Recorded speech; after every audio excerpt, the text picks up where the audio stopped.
ओम।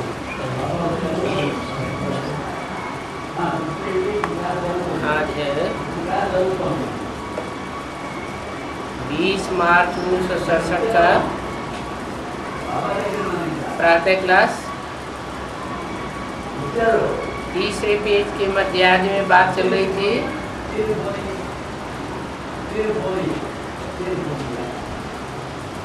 पहले पहले तो यही निश्चय बुद्धि में हो कि वो हमारा बाप भी है, टीचर भी है और सतगुरु भी है।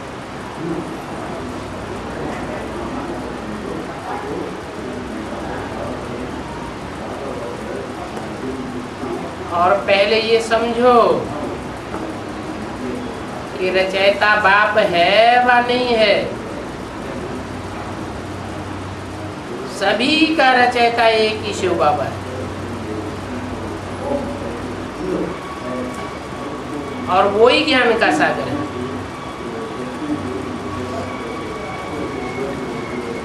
वो ही हमको समझाते हैं और वो जो कुछ समझावेंगे वो तो राइट ही समझावेंगे।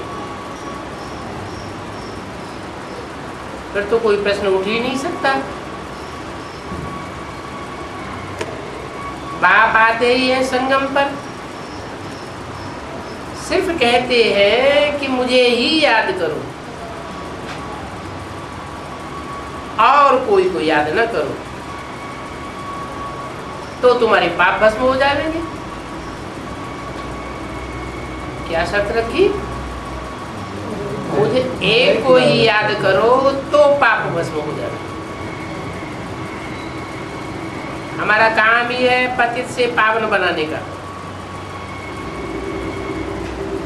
अभी तो ये तमो प्रधान दुनिया है। पतित पावन बाप बिना कोई को भी मुक्ति नहीं मिल सकती।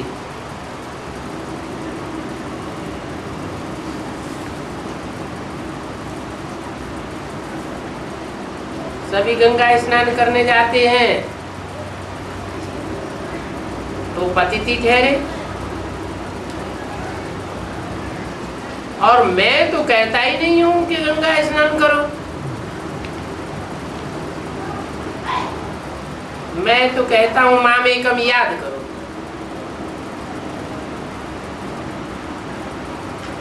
मैं ही तो सभी आशिकों का मासूक हूं। सभी एक ही मासूक को याद करते हैं तो जरूर एक मासूक से कुछ प्राप्ति हुई होगी।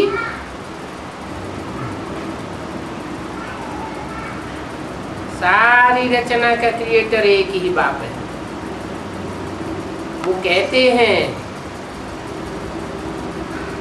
कि देही अभिमानी बनकर मुझ बाप को याद करो तो योगाग्नि से पाप भस्म हो जाएंगे। कौन कहते हैं? तो सारी रचना का क्रिएटर एक बाप है।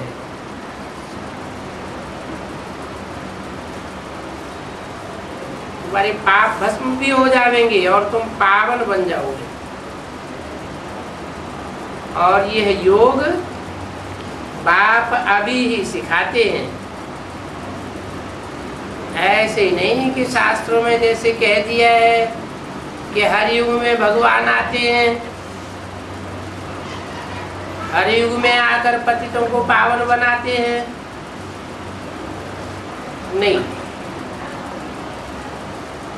अभी माना कलयुग का अंत और सतयुग का आदि जो संगम युग है, उस संगम में ही बाप आकर सबको समझाते हैं, सिखाते हैं।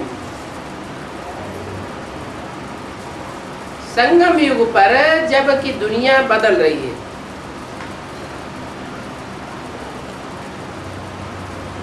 और कोई युग में दुनिया बदलती ही नहीं, नीचे ही गिरती जाती है। और अभी तो विनाश सामने खड़ा है। दुनिया के बदल जाने का मूल कारण क्या? सारी दुनिया का विनाश होना है। अभी हम देवता बन रहे हैं, हम देवता बन रहे हैं तो हमारा विनाश कहाँ हुआ? सारी दुनिया का विनाश होता है तो हमारा भी होना चाहिए। सारी दुनिया पलटती है, हम देवता कैसे बन गए?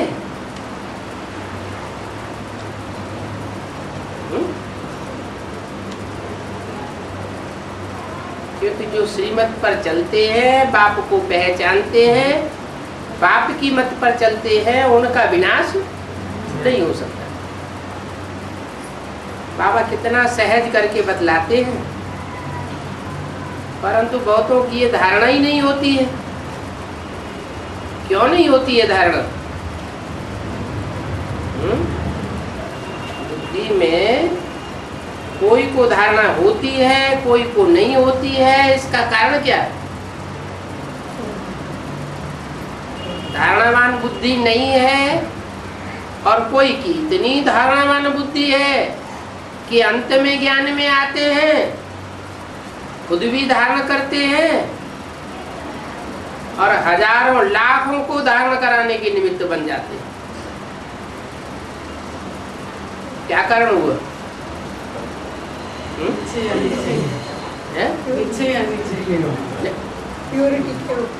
प्योरिटी। पूर्व जन्मों की प्योरिटी की पावर है, जिसके आधार पर इस जन्म में भी वो आत्मा झट से ज्ञान को खुद भी उठाती है और दूसरों को भी धारण कराने में सक्षम बन जाती है। धारणा नहीं होती है, ज्ञान की धारणा नहीं होती है, तो एक बाप को याद करते ही नहीं, कोई न कोई दूसरा याद आता रहता है। देदारियों को याद करने लग पड़ते हैं। बाप के सामने बैठ करके भल सुनते हैं,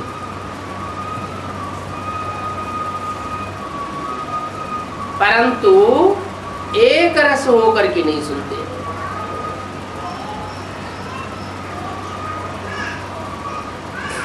बुद्धि और तरफ भागती रहती है। यहाँ भी ऐसे होता है और भक्ति मार्ग में भी ऐसे होता है। सारा दिन वेस्ट हो जाता है। बाकी जो समय निश्चित करते हैं याद में बैठने के लिए, उसमें भी बुद्धि इधर उधर चली जाती है। और सबका ही ऐसा हाल होता है क्या?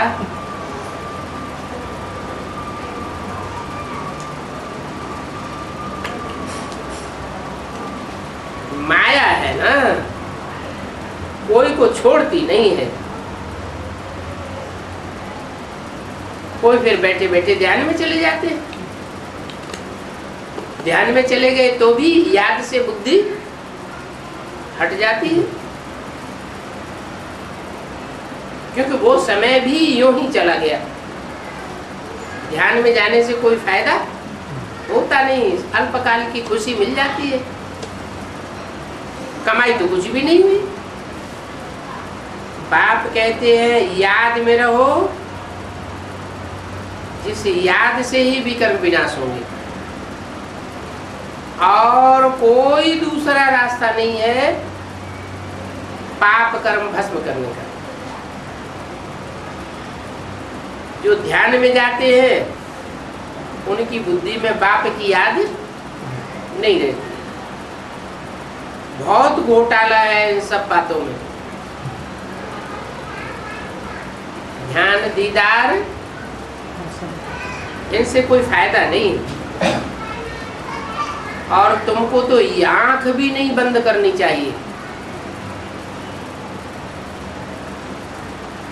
कि ध्यान दीदार में भी जो जाते हैं उनकी आंखें मोस्टली बंद हो जाती है। याद में बैठना है ना, तो आर्टिफिशियल याद में बैठा जाता है क्या? कोई भी संबंधी को कोई याद करता है तो आंखें बंद करके बैठ जाता है क्या?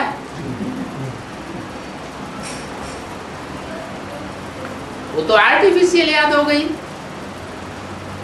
ओरिजिनल जो याद होती है वो तो चलते फिरते उठते बैठते जहां भी जिससे प्यार होता है वो याद आ जाता है। तो आंखें खोलने से डरना नहीं चाहिए क्या? कि आंखें खोल करके बैठेंगे तो कोई सामने आ जाएगा तो उसकी बुद्धि में याद आ जाएगी।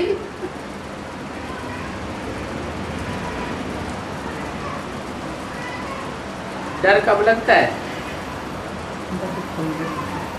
है? कुछ अंदर खोट होती है, कोई चोर बैठा होता है तो उसे डर लगता है। तो आंखें खोलकर बैठने से डरना नहीं चाहिए। आंखें सदैव खुली हुई हो और बुद्धि में माशूकी याद रहे। अगर आंखें बंद की तो जैसे गोया अंधा हो गया।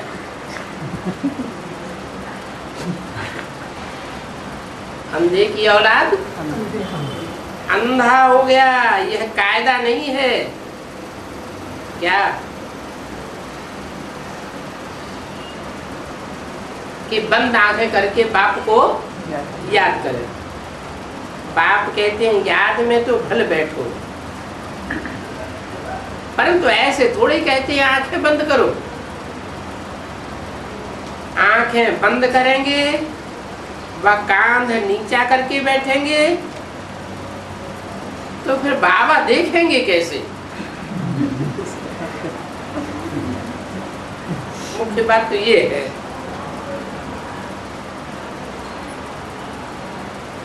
याद में बैठना है तो आंखें खुली हुई हो तो बाप भी बच्चों को देखेंगे। माना दृष्टि जो सृष्टि सुधारने वाली है, दृष्टि से सृष्टि बनती भी है और दृष्टि से सृष्टि बिगड़ती भी है। श्रेष्ठ ते श्रेष्ठ बाप की दृष्टि से सृष्टि सुधरती है और देहधारियों की दृष्टि से सृष्टि बिगड़ती है। एक निराकार बाप गाया हुआ है और हर धर्म में उसकी मान्यता है,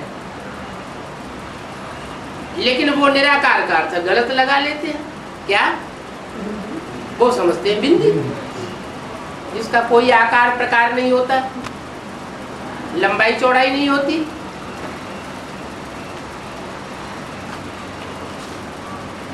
बिंदी की लंबाई चौड़ाई कोई नाप सकता है क्या? वो तो अति सूक्ष्म। अणोअणीयांसम शास्त्रों में बोला है, अणु से भी अणुरूप है। तो निराकार का अर्थ ये नहीं है। निराकार का अर्थ है सूक्ष्म बौद्धिक स्टेज वाला। जितनी सूक्ष्म बुद्धि की स्टेज होगी उतना ज्ञान की गहराइयों को पकड़ सकेगा और उतना ही सूक्ष्म से सूक्ष्म बाप को पहचान सकेगा। जो जितना बाप को पहचानेगा, उसके महत्व को जानेगा, तो फिर याद भी करेगा। अगर ऊंचे ऊंचे बाप के महत्व को ही नहीं जाना तो याद कैसे करेगा? तो बाप कहते हैं आंखें जो है वो याद में बहुत काम देती है। कोई की किसी से दिल लग जाती है तो पहले पहले क्या होता है? पहले क्या होता है? पहले तो और इंद्रियों का संग होता है या आंख का संग होता है? आंख का संग होता है। तो ये आंख सब इंद्रियों में मुख्य है। एक दृष्टि से वृत्ति बनती है। दृष्टि सुधर जाए तो वाइब्रेशन सुधर जाते हैं। और ये दृष्टि सुधारने का काम सिर्फ एक बाप का है। ऐसे नहीं कि मनुष्य मनुष्य को दृष्टि देंगे तो सृष्टि सुधर जाएगी। बेसिक नॉलेज में ब्राह्मण लोग क्या समझते हैं? एडवांस के मुकाबले बेसिक में चलने वाले तो हजारों लाखों करोड़ों की तादाद में है। लेकिन वो क्या समझते हैं कि दीदी दादी दादाओं की कृपा दृष्टि से हमारा उद्धार हो जाए। लेकिन ये हो नहीं सकता।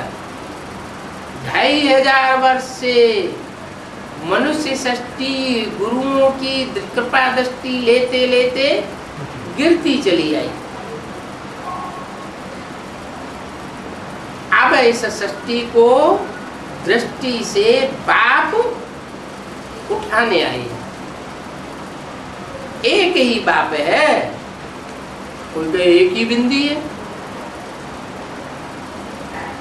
तो बिंदी एक है, 4 है, 8 है, उसकी कोई विशेषता पेक्युलरिटी तो है नहीं। वो बिंदी जब साकार शरीर में प्रवेश करे मुकर्रर रथ में, तब ही पता लग सकता है कि वो सुप्रीम सोल की दृष्टि से हमारी सृष्टि सुधर रही है। तो आंखें कब भी बंद नहीं करना चाहिए। आंखें बंद हो जाती है, जरूर कुछ दाल में काला है।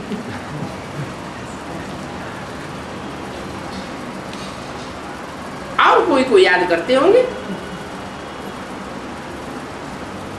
बाप तो कहते हैं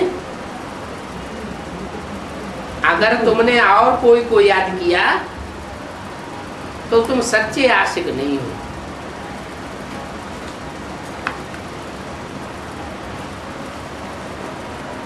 मैं तो सच्चा मासूक हूं, लेकिन तुम सच्चे आशिक नहीं हो। सच्चे आशिक बनेंगे तो ऊंच पद जरूर पावेंगे। माना बाप से कौन से ऐसे बच्चे हैं जो ऊंच पद पाते हैं? उनका मुख्य गुण क्या हुआ? बाप को क्या प्रिय है? गॉड इज ट्रुथ कहा जाता है, सच्चा बादशाह कहा जाता है, सत्य गुरु कहा जाता है, सत्य युग स्थापन करने वाला है। तो सच्चखंड स्थापन करने वाले बाप को क्या प्रिय है? पहले सच्चाई प्रिय। तो सच्चा होगा तो आंख क्यों छुपाएगा? आंख क्यों बंद करेगा? तो सच्चे आशिक बनेंगे तो जरूर ऊंच पद पावेंगे। ये सारी मेहनत ऐसी याद में है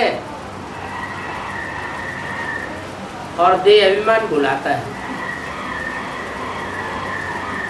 आत्माभिमान बाप की याद दिलाता है। खुद आत्मिक स्थिति में होंगे तो ऑटोमेटिक बाप याद आवेगा। और कोई न कोई देह की देहधारी की याद में होंगे, देह के पदार्थों की याद में होंगे तो ऑटोमेटिक बाप भूल जाते।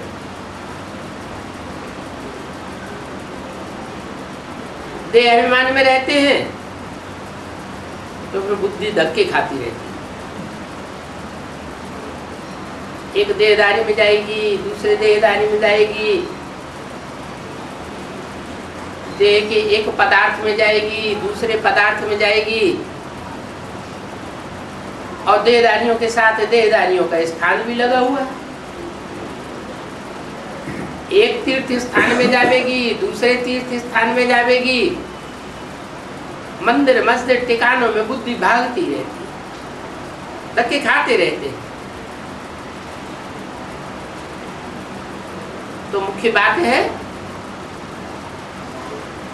आत्मिक स्थिति में रहना, आंखें खुली रखना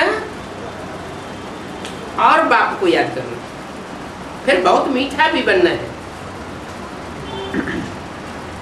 इतना मीठा बने जो वातावरण खुशनुमा हो जाए।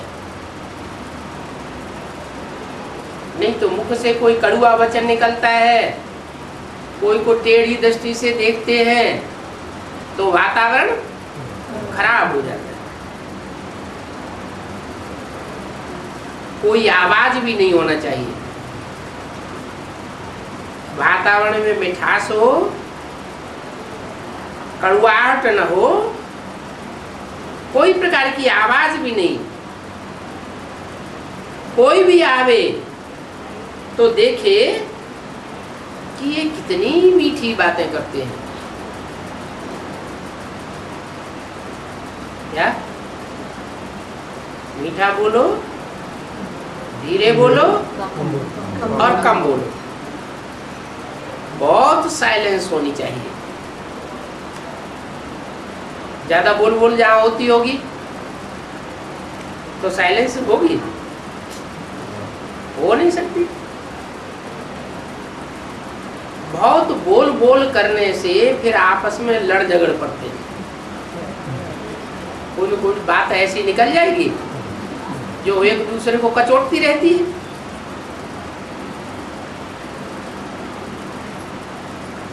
लड़ना झगड़ना नहीं है, नहीं तो जैसे कि बाप टीचर गुरु तीनों की निंदा कराते हैं। तीन गुरु निंदा के पाप के भागीदार बन जाते हैं। फिर ऐसों का पद क्या बनेगा? बहुत कम पद पावेंगे।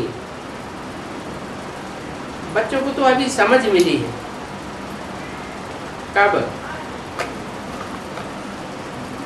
अभी समझ मिली है। पहले 63 जन्मों में तो समझ थी ही नहीं। अभी माने संगम युग पर समझ मिली है। बाप कहते हैं हम तुमको पढ़ाते हैं। क्या ये क्यों नहीं कहा मैं तुमको पढ़ाता हूं? हम क्यों कहा? हम इसलिए कहा कि चाहे बेसिक नॉलेज के बतौर पढ़ावे, चाहे एडवांस नॉलेज के बतौर पढ़ावे, कोई न कोई साकार शरीरधारी का आधार तो लेना ही पड़ता है। तो एक बिंदी नहीं पढ़ा सकती, उनको आधार लेना पड़ता है। तो हम तुमको पढ़ाते हैं ऊंच पद पाने के लिए। तो हम के अंदर जो जो आत्माएं आती हैं वो आत्माएं फिर ऊंच नंबरवार ऊंच होनी चाहिए या नहीं होनी चाहिए? नंबरवार ऊंच हो गई। उनसे ऊंच और कोई हो नहीं सकता। ऊंचते ऊंचे सेवक, उसके बाद बाप मनुष्य सृष्टि का, उसके बाद है कृष्ण बच्चा, जो इस सृष्टि का पहला पत्ता है वो भी ऊंच आत्मा हुई। तो हम तुमको पढ़ाता हूँ ऊंच पद पाने के लिए। तो ऐसी पढ़ाई पढ़ करके फिर औरों को पढ़ाना है। क्या वो तो पूरी पढ़ाई पढ़ नहीं पाए, अधूरी पढ़ाई रह गई और दूसरों को पढ़ाना शुरू कर दिया। जैसे कि बेसिक नॉलेज हो गई, खुद भी समझ सकते हो, कि हम तो कोई को सुनाए नहीं सकता हूँ। जब कोई को सुनाए ही नहीं सकता हूँ तो ऊंच पद क्या पाऊंगा?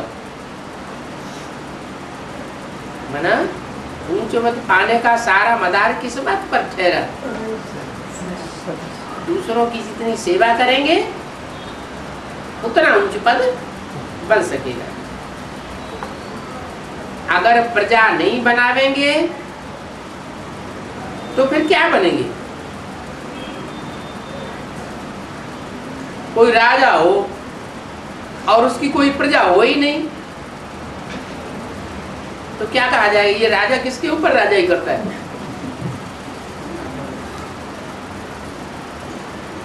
जानवरों के ऊपर तो राजाई नहीं करेंगे। भैंस चराता हो और कहे मैं राजा हूं,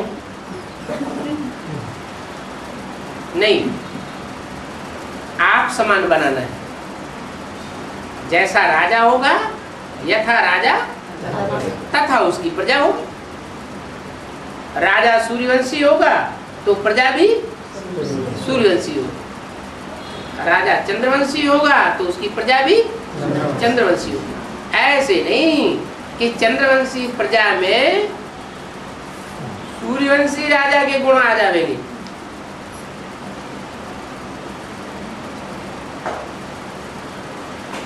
तो योग नहीं, ज्ञान नहीं, तो जरूर ऐसों को जो पढ़े हुए हैं उनके आगे भरी ढोनी पड़ेगी। इनके आगे जिनमें न ज्ञान होगा और जिनमें न योग होगा। योग माने लगाओ, किसने? प्रीति, लगन।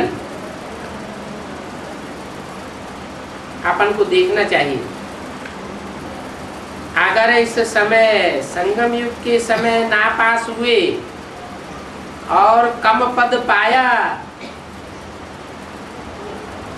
तो कल्प कल्प का पद भ्रष्ट हो जाएगा। एक जन्म की बात नहीं, एक युग की बात नहीं, पूरे एक कल्प की भी बात नहीं। हर कल्प कल्प ऐसे ही कम पद पाते रहे। बाप का तो काम है समझाना। नहीं समझेंगे, नहीं ध्यान देंगे तो अपना ही पद भ्रष्ट करेंगे। कैसे कैसे किसको समझाना चाहिए वो भी बाबा समझाते रहते हैं। जितना ही थोड़ा बोलेंगे, याद में रह करके बोलेंगे, मीठा बोलेंगे, उतना ही अच्छा है। क्योंकि क्या होता है, समझाने वाला समझाता है एक आत्मा को और आवाज जाती है 2-4 घरों तक। इससे क्या साबित होता है? आत्माभिमानी होकर पढ़ाई रहा है, बाबा की याद में पढ़ाई रहा है, या देह अभिमानी में पढ़ाई रहा है? खुद देहभान में है तो आत्मा भी कैसी तैयार होगी? ऐसी आत्मा तैयार होगी जो कहे बहन जी हम क्या करें, हमारी तो जोर से बोलने की आदत ही है, आप बुरा मत मानो। माना वो अपनी जोर से बोलने की आवाज को कम करना उनके बस की बात जैसे रही नहीं। ओम।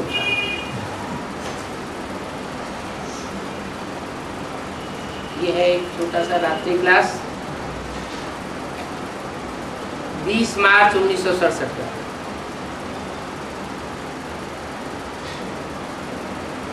मूल बात है ही बाप को याद करना। क्या सब्जेक्ट्स तो 4 हैं ईश्वरीय ज्ञान की। ज्ञान बहुत ज्ञान सुनते हैं, सुनाते हैं। बाबा भी आकर के कितना ज्ञान सुनाते हैं। कहते हैं जब तक जीना है तब तक जीना है। और ज्ञान जो सुनते हैं उसको धारण भी करना है। ज्ञान की धारणा होगी तो दिव्य गुणों की भी धारणा होगी, और जो ईश्वरीय शक्तियां मिलती हैं वो भी धारणा बनी रहेंगी। तो धारणा भी एक सब्जेक्ट है। जो ज्ञान लेते हैं, जो धारणाएं करते हैं, उनको फिर दूसरों तक पहुंचाना, दूसरों को भी आप समान बनाना, ये फिर है सेवा का सब्जेक्ट। ज्ञान, धारणा और सेवा, ये 3 सब्जेक्ट्स तो हैं ही हैं, लेकिन इन तीनों में सबसे मुख्य है याद। क्यों इतना महत्व याद को क्यों दे दिया? क्योंकि ज्ञान सुनना सुनाना वाचा की सेवा है।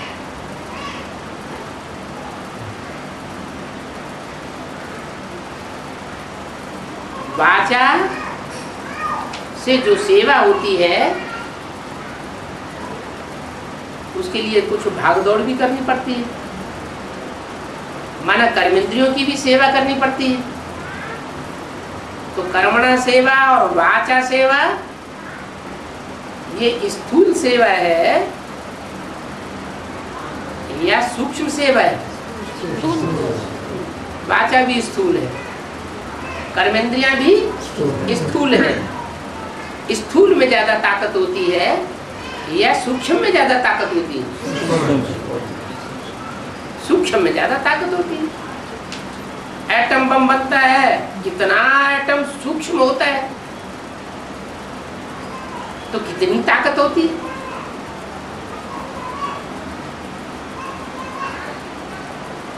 आत्मा को अणुरूप कहते हैं।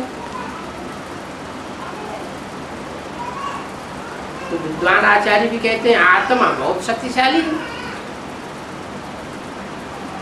अब शक्तिशाली तो है, लेकिन फिर नीचे क्यों गिरती जाती है आत्माएं? देवत्व से नीचे गिरी तो मनुष्य बने, मनुष्यत्व से नीचे गिरी तो राक्षस बन गई, जानवर जैसी, जानवरों से भी बदतर बन गई। तो आत्मा में पावर कहाँ हुई?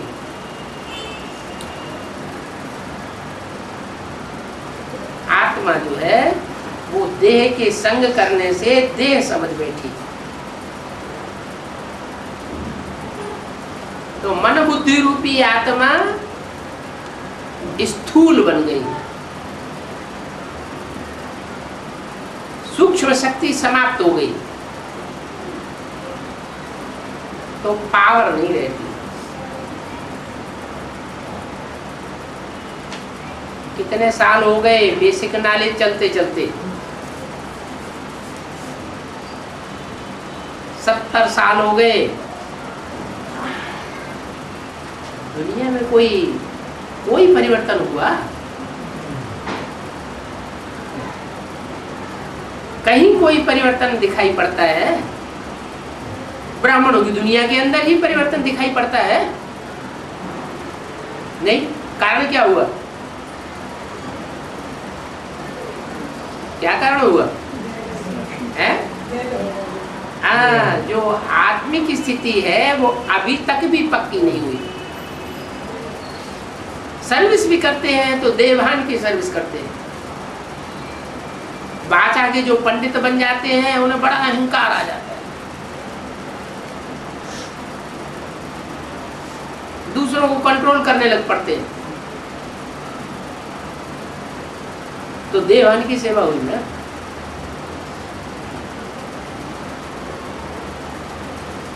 बाबा आके कहते हैं मैं ओबीडिएंट सर्वेंट बन करके आया हुआ हूं, और बच्चे एक दूसरे को कंट्रोल करना शुरू कर देते हैं। तो देहभान की सेवा और आत्माभिमानी की सेवा, उसमें बड़ा भारी फर्क हो जाता है। इसलिए बोला कि याद सबसे बड़ा संन्यास।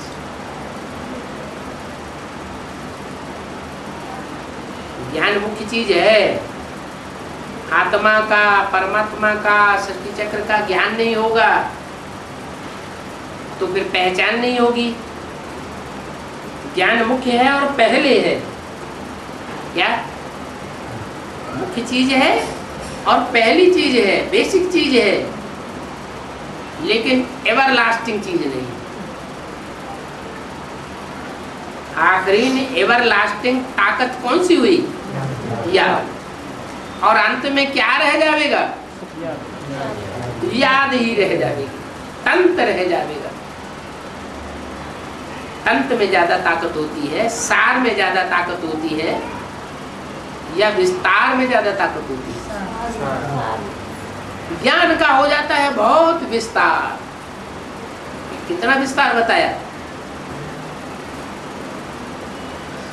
दुनिया के जितने भी जंगल हैं उन सब की कलम बनाओ, और जितना भी सागर में पानी है उसकी स्याही बनाओ, तो भी ज्ञान खूटेगा नहीं। इतना ज्ञान का विस्तार है।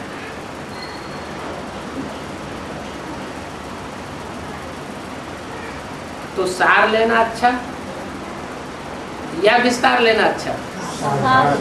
ये भी ठीक है।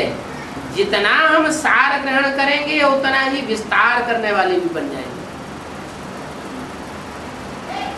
बीज सार है और झाड़ विस्तार है। बरगद का बीज कितना छोटा होता है और झाड़ कितना बड़ा हो जाता है। जितना सूक्ष्म बीज उतना बड़ा झाड़ बन जाता है। तो मूल बात हुई कि जितना हम आत्माभिमानी बनेंगे, आत्मिक स्थिति की प्रैक्टिस करेंगे, सूक्ष्म आत्म स्थिति में टिकेंगे, उतना ही सूक्ष्म बाप के नजदीक पहुंचेंगे। और जितना ही सूक्ष्म बाप के नजदीक पहुंचेंगे उतना ही हम उसको पहचानेंगे। ऐसे नहीं कि कोई ज्ञान ज्यादा सुनता है, ज्यादा ज्ञान सुनाता है तो बड़ा भारी ज्ञानी हो गया, इतना ज्ञानी हो गया कि वो संसार में बाप को प्रत्यक्ष कर सकता है। नहीं। ब्राह्मणों की बेसिक दुनिया में सबसे ज्यादा ज्ञानी कौन माना जाता था? हैं? जगदीश भाई। हैं? जगदीश भाई। जगदीश भाई बहुत ज्ञानी माने जाते थे। फिर जब शरीर छोड़ा तो अंत में क्या कह के गए?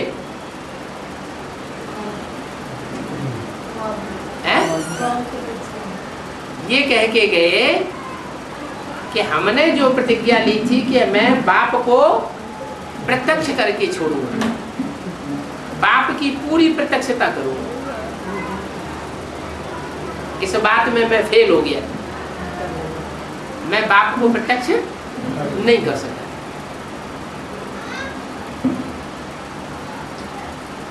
तो ज्ञान जल है और याद भोजन है। ताकत जल में ज्यादा होती है या भोजन में ज्यादा ताकत होती है? भोजन खाएंगे तो ताकत मिलेगी, पानी ही पानी पीते रहेंगे तो ताकत नहीं मिलती। फिर अच्छा पानी पीना बंद कर देते, भोजन ही भोजन खाते रहे तो गर्मी चढ़ जाएगी, तो वो भी नहीं चलेगा। बैलेंस रखना, भोजन भी लेना, याद में भी रहना, और साथ साथ ज्ञान का जल भी ग्रहण करना। लेकिन जल को प्रिय महत्व इतना नहीं देना कि बस ज्ञान ही सब कुछ है। नहीं, ज्ञान भी सब कुछ नहीं है। ज्ञान की दूसरों की सेवा करना भी सब कुछ नहीं है। और ज्ञान की जो धारणा की और दूसरों को कराई, वो भी सब कुछ नहीं। तीनों सब्जेक्ट में अगर कोई फेल भी हो जाता है, लेकिन याद की सब्जेक्ट में अगर परसेंटेज सबसे जास्ती चली जाती है, तो अंत में रिजल्ट क्या निकलेगा? पास या फेल? पास कहा जाएगा।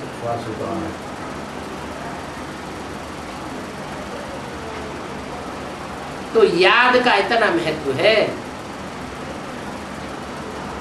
मूल बात है बाप को याद करना। ज्ञान तो साधन है। क्या? याद करने का। ज्ञान होगा तो याद होगी, ज्ञान नहीं होगा तो याद नहीं होगी। तो साधन को देखना है, या जिस साध्य पर, जिस लक्ष्य पर हमको पहुंचना है, वो देखना है।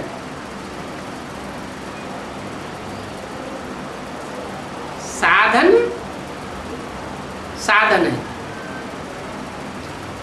और साध्य साध्य है। लक्ष्य होगा तो लक्षण आवेंगे। तो बाप को याद करने की मुख्य बात, और दूसरी बात षष्ठी चक्र को याद करना, ये हो गया ज्ञान।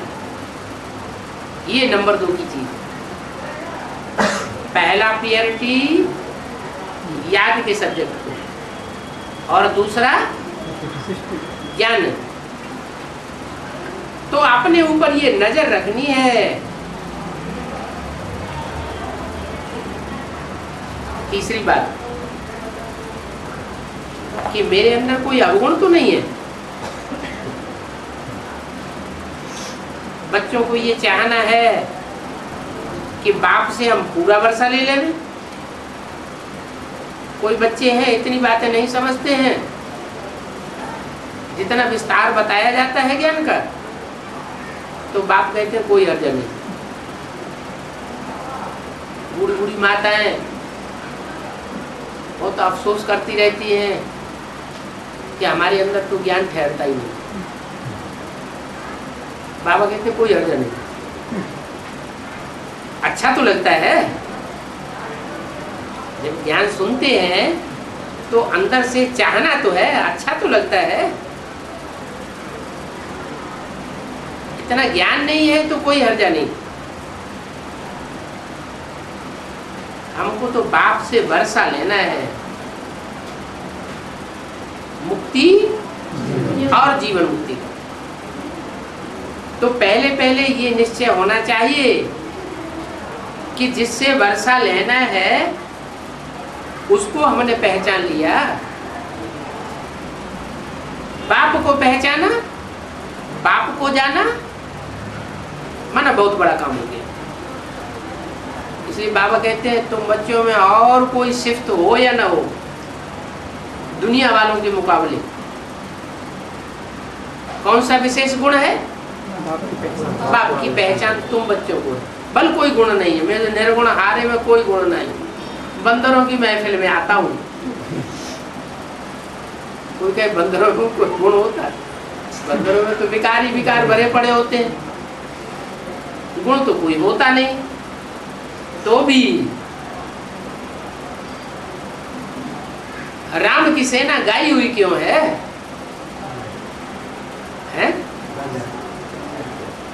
क्योंकि उन बंदरों ने ही बाप को पहचाना और दुनिया ने बाप को नहीं पहचाना। तो बाप से पूरा वर्षा लेना चाहिए। बाप आया हुआ है वर्षा देने के लिए, और ये बेहद का बाप तो सबका बाप है।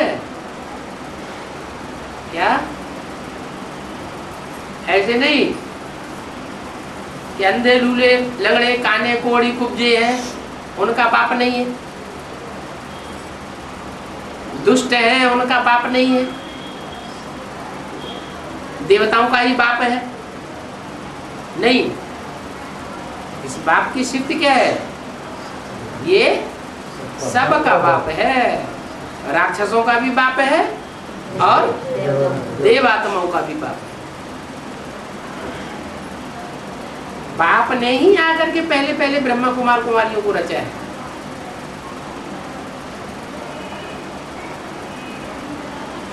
बाप से वर्षा भी जरूर बच्चों को ही मिलना चाहिए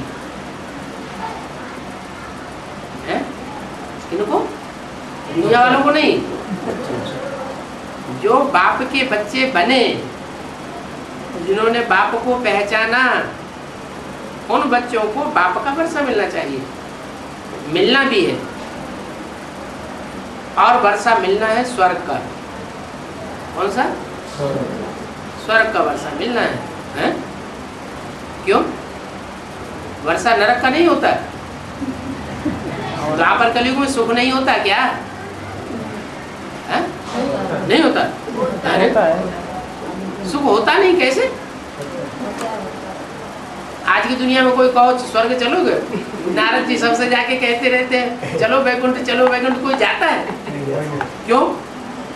कहते हैं इसी दुनिया में स्वर्ग है, हमको यही महलवाड़ियाँ अटारियाँ हैं, हमको सब प्रकार की सुख साधन प्राप्ति यहाँ है, तो हम स्वर्ग में क्यों जा रहे हैं? हमें स्वर्ग का वर्षा नहीं चाहिए। सन्यासी क्या कहते हैं? हैं? अरे शिवो हम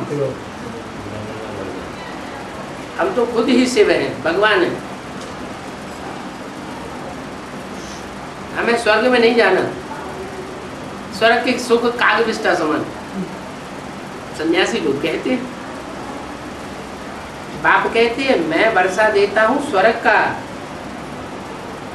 तो जो मैं स्वर्ग का वर्षा देता हूँ वो काग विष्टा समान तुमको देता हूँ। काग विष्टा का मतलब हुआ कि मनुष्य जो कुछ खाते हैं और खाने के बाद जो रस निकल जाता है, जिसका खून मांस मज्जा बन जाता है, उसके बाद जो बचता है कचरा पेट में, वो विष्टा है। जो कचरा बचा वो विष्टा, उस विष्टा को कौवे ने खाया और कौवे का मांस मज्जा खून बना, फिर उसके पेट में जो बचा वो काग विष्टा कही गई। तो सन्यासी लोग कहते हैं स्वर्ग के सुख काग विष्टा समान। तो बाप की ग्लानि करते हैं, बाप जो ऊंचे से ऊंची प्राप्ति आकर के कराते हैं उसकी ग्लानि हुई या सम्मान हुआ? ये तो ग्लानि हो गई। बाप कहते हैं मैं ही आकर के स्वर्ग का वर्षा देता हूँ, और किसको देता हूँ? तुम बच्चों को देता हूँ जो स्व स्थिति में स्थित होते हैं। क्या? तुम बच्चे, चाहे वो बच्चे राक्षस बन गए हो, चाहे बंदर समान बन गए हो, जानवरों से भी बदतर बन गए हो, लेकिन वो स्वस्थिति में टिक जाते हैं, उन बच्चों को मैं वर्षा देकर जाता हूँ। इसी जीवन में जो स्वस्थिति धारण करते हैं। राधा कृष्ण की आत्मा इसी जीवन में स्वस्थिति धारण करती है। उनको बाप से डायरेक्ट वर्षा मिलता है? उनको नहीं मिलता, और तुम बच्चों को मिलता है। इसलिए इनको वो उठा के एक बाजू रख दिया। मैं इनसे बात नहीं करता हूँ, मैं तुम बच्चों से बात करता हूँ। बाजू में रख दिया माना इनका इतना महत्व नहीं है जितना तुम्हारा महत्व। तुम इसी जीवन में रहते रहते, इसी शरीर में रहते रहते इतना ऊंचा पुरुषार्थ कर लेते हो कि आत्म की स्थिति में सदाकाल के लिए टिक जाते हो। और जो जितना आत्म की स्थिति में टिकता है उतना फिर बाप को भी याद कर लेता है। तो बोला बाप से ही बच्चों को वर्षा मिलना है, और स्वर्ग का वर्षा मिलना है। क्या? माना स्वयं स्थिति का वर्षा मिलना है। देवताएं जो भी होंगे 2500 साल 21 जन्म, वो कौन सी स्थिति में रहेंगे? स्वयं स्थिति में रहेंगे। तो ये स्वयं स्थिति का 21 जन्म का वर्षा देता हूं, उसे कहा जाता है स्वर्ग। हिंदू हो, मुसलमान हो, सिख हो, ईसाई हो, सब स्वर्ग को मानते हैं। मुसलमानों में जन्नत कहते हैं, अंग्रेजों में पैराडाइज कहते हैं। मान्यता तो है ना।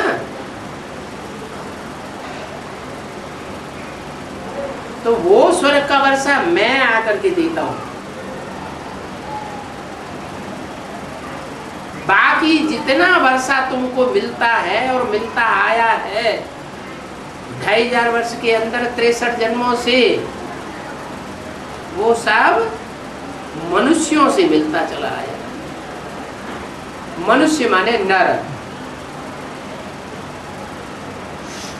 और नर ने जो कुछ किया वो नर, उन्होंने जो कुछ तुम्हें कमाई कमा करके दी, जैसे बाप होते हैं तो बच्चों के लिए कमा कमा के रख जाते हैं, तो उनका वर्षा माना जाता है। तो मनुष्यों ने जो कुछ कमाई कमाई वो सब हुआ नर, नर के द्वारा किया हुआ नरक। वो मनुष्यों से वर्षा मिलता है और मिलता आया है। उससे तुम कितने दुखी होते रहे, कितने धक्के खाते रहे, तो अभी वर्षा स्वर्ग का मिलना है। वो तुम अभी नरक में, अभी स्वर्ग में नहीं हो। वो कहाँ? नरक में। पाप वर्षा देते हैं स्वर्ग का। उसके लिए तो हमको क्या बनना पड़े? पावन बनना पड़े। स्वर्ग का वर्षा लेने के लिए मुख्य सिफ्त क्या होनी चाहिए? पावन बनना पड़े, पवित्र बुद्धि बन जाए। कैसी बुद्धि बन जाए? माने बुद्धि में संकल्प मात्र भी कोई इम्प्योरिटी का संकल्प ना आने पाए। संकल्पों में नहीं आएगा तो स्वप्न में भी नहीं आएगा। स्वप्न में नहीं आएगा तो फिर स्वप्न का कोई दोष भी नहीं होगा। स्वप्न दोष नहीं होगा तो पतितपना भी शक्ति का शक्तिपात नहीं होगा। शक्ति शिव की शक्ति है, आत्मा स्वयं शक्ति स्वरूप है। लेकिन कब? जब मन बुद्धि रूपी आत्मा इतनी पवित्र बन जाए। बाप डायरेक्शन देते हैं कि तुम मुझे याद करोगे तो तुम्हारे पाप भस्म हो जाएंगे। माना जैसे को याद करेंगे वैसे ही बन जाएंगे। बाप में इम्प्योरिटी का लेश मात्र भी नहीं है। क्यों नहीं है? क्योंकि वो सुख भी नहीं भोगता और दुख भी नहीं भोगता। देह से ही सुख मिलता है, देह से ही दुख मिलता है, देह के पदार्थों से दुख मिलता है। बाप न देह के सुख भोगता है न दुख भोगता है, इसलिए सुख दुख से परे है। वो सुख दुख से परे रहने के कारण एवर प्योर है। वो एवर प्योर आकर के हमको प्योरिटी की पढ़ाई पढ़ा रहा है। क्या पढ़ाई है मुख्य? मुझे याद करो। किसको याद करो? बिंदी को। बिंदी को याद नहीं, मैं बिंदु शिव जिस मुकर्रर रथ में आकर प्रवेश करके पढ़ाई पढ़ाता हूँ, तुमको पवित्र बनाता हूँ। क्या पवित्र बनाने के लिए संग का रंग चाहिए या नहीं चाहिए? संग का रंग चाहिए। 63 जन्म पतित बने तो कैसे बने? दुष्टों के, विधर्मियों के, विदेशियों के संग के रंग में आकर हम नीचे गिरे। अनेकों के संग के रंग में आकर नीचे गिरे। अब क्या करना है?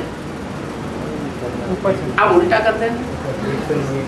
अब अनेकों को छोड़ एक की याद में रहना है। ऐसी प्रैक्टिस करनी है। वो एक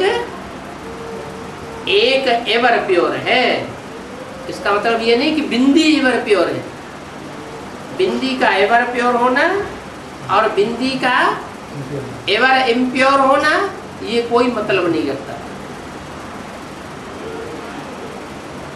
एवर प्योर तभी साबित होगा जब शरीर के द्वारा ऐसे कोई कर्म करके दिखावे जो कर्म पूजे जावे। देवताओं की सब इंद्रियां पूजी जाती है।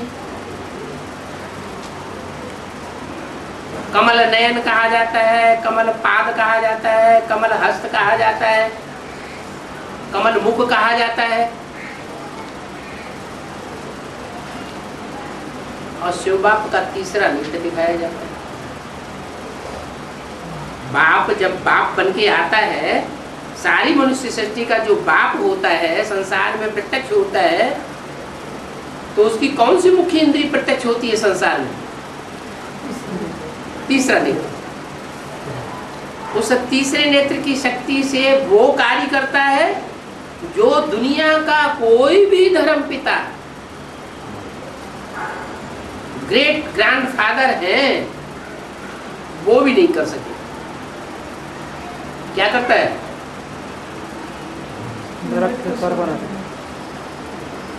जब तक ये दुष्ट दुनिया खलास नहीं होगी, पुरानी दुनिया नष्ट नहीं होगी, तब तक संसार में स्वर्ग की प्रत्यक्षता का कोई मतलब नहीं हो सकता। तो पुरानी दुनिया का ध्वंस करने का कार्य वो तीसरा नेत्र करता है।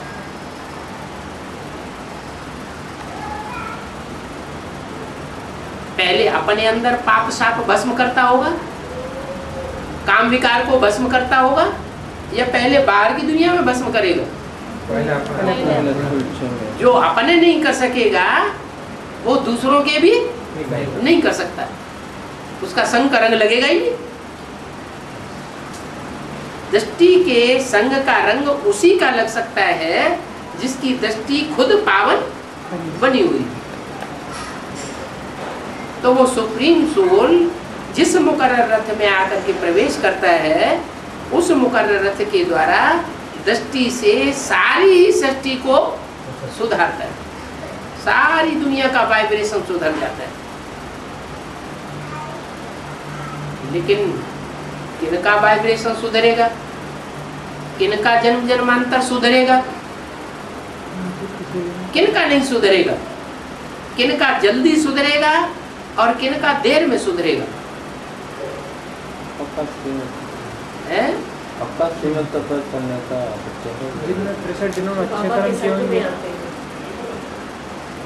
एक बात के संग में आते हैं।